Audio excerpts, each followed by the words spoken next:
मनीषा एक महज 19 साल की लड़की जो स्कूल से पढ़ाकर वापस घर आ रही होती है और कपड़े भी उसने संस्कारी ही पहने थे। कहीं से उसके बॉडी पार्ट्स नहीं दिख रहे थे। सलवार कमीज दुपट्टों से अपना बदन ढककर जा रही थी। लेकिन उसे कहाँ पता था कि शायद आज मैं वापस घर नहीं लौट कर जा पाऊंगी। 2 दिन तक पता नहीं चलने के बाद जब उसके माँ बाप पुलिस को कंप्लेन करने जाते हैं तो पुलिस वालों का कहना होता है कि गई होगी तुम्हारी बेटी, कहीं भाग गई होगी, 2 दिन में घर वापस आ जाएगी। जहां जिनका काम है जनता का रक्षा करना, उनका ये जवाब है। हम ऐसे समाज में रह रहे हैं। आज 2 दिन पहले हम इंडिपेंडेंस डे सेलिब्रेट कर रहे थे, जहां पे बड़ी बड़ी वादे और रक्षाबंधन कर रहे थे। एक बहन को बचाने का हम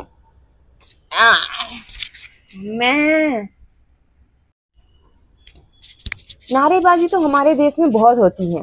बेटी बचाओ बेटी पढ़ाओ।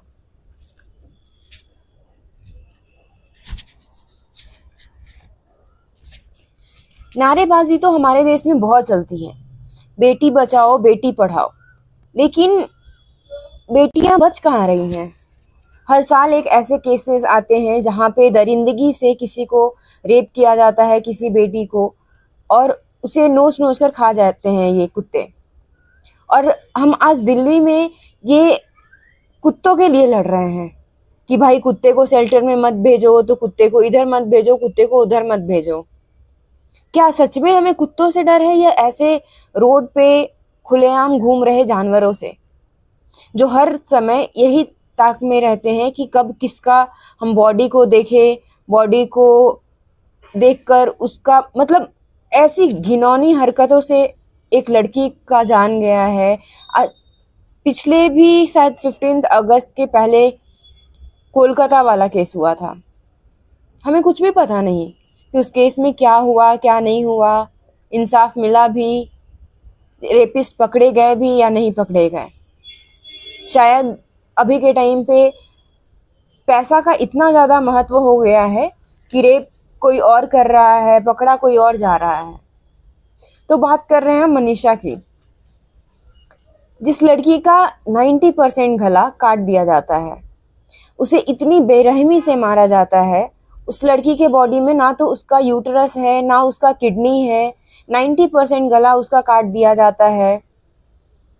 उसके बाद भी उन दरिंदों का मन नहीं भरता है तो उसके फेस पे तेजाब डालकर जला दिया जाता है। फेस के नाम पे मैंने एक वीडियो देखा, उस वीडियो में फेस के नाम पे फिर सिर्फ उसके दांत दिख रहे हैं, जैसे हम कहीं मरे हुए जानवरों के कंकाल देखते हैं ना, उस तरीके से। सोचो उस इंसान में कितनी दरिंदगी है कि एक इंसान को अगर मार रहा है, किसी का रेप किया है, उसके बाद भी उसकी आत्मा को शांति नहीं मिल रहा है। बॉडी को इतने बेरहमी से जलाकर, उसका बॉडी पार्ट्स निकालकर इस तरीके से, पता नहीं क्या होते जा रहा है हमारे समाज को। शायद लड़कों को अगर 2-4 लड़के ड्राम में बंद और कुछ ऐसे अतुल सुभाष के केसेस आ गए तो हम चिल्लाने लगे कि लड़कों के लिए तो कोई कुछ बोलता नहीं है, लड़कों के लिए कोई स्टैंड नहीं लेता है। लेकिन जो आज लड़कियां इतना बाहर निकलने के लिए लड़ रही हैं, बराबरी के लिए लड़ रही हैं, जॉब करने के लिए लड़ रही हैं, शायद यही रीजन है कि घर में उनको वो इज्जत दी नहीं गई। तो लड़कियां अब बराबरी करने के लिए जॉब कर रही हैं। शायद वो दिन भी दूर नहीं है कि लड़कियां अब 90% लड़कियां अब जिम में दिखेंगी लड़कों की तरह, बॉडी बनाते, अपने आप को फिट करते, लड़कों से लड़ने के लिए। जहां लड़कियों का काम था नर्चर करना, वहां लड़कियां अब एक लड़के की तरह अपना जिंदगी जी रही हैं और उन्हें ऐसे करने का कोई शौक नहीं है। ये समाज उन्हें मजबूर करते जा रहा है, ये सोसाइटी उन्हें मजबूर करते जा रहा है। जो भी उन लोगों के साथ ऐसी इश्यूज आ रही हैं, घटनाएं हो रही हैं, वो हर एक लड़की को अंदर से उस जगह पे ला कर छोड़ रहा है कि शायद हम अगर स्ट्रांग होते तो हमारे साथ कुछ तो हम फाइट बैक कर सकते थे, कुछ तो लड़ सकते थे। और पता नहीं क्यों मुझे ऐसा लग रहा है कि आगे आने वाले 50 सालों में ऐसा होगा कि जिन लड़कों की वजह से लड़कियां पर्दा करना सीखी, शायद उन लड़कों को अब पर्दा में रहना पड़ जाए, क्योंकि ये अपने लक्षण से तो बाज आएंगे नहीं।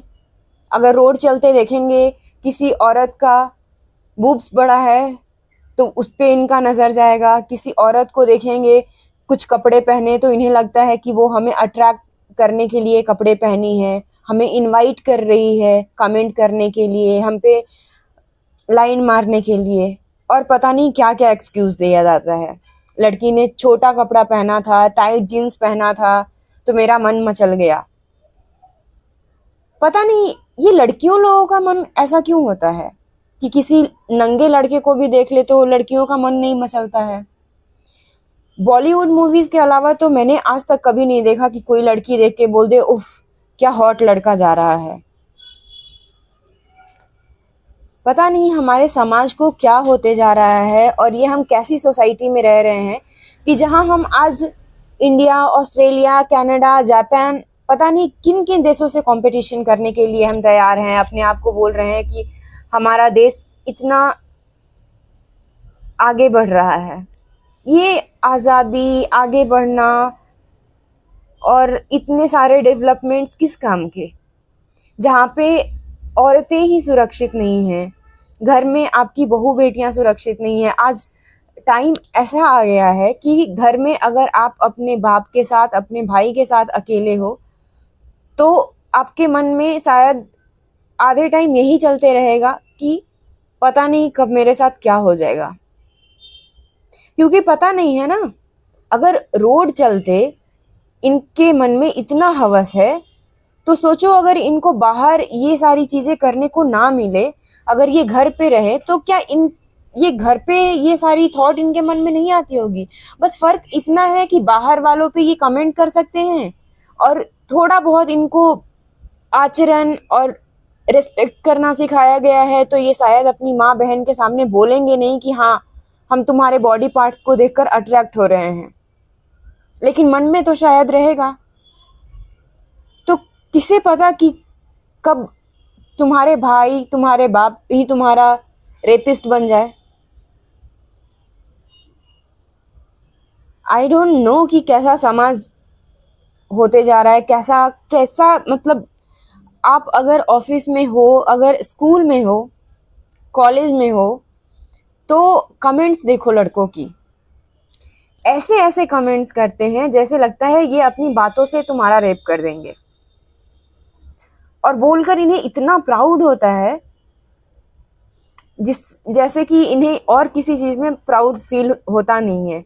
इतनी वल्गर बातें, इतनी ओपनली वल्गरिटी ये लोग बात करेंगे।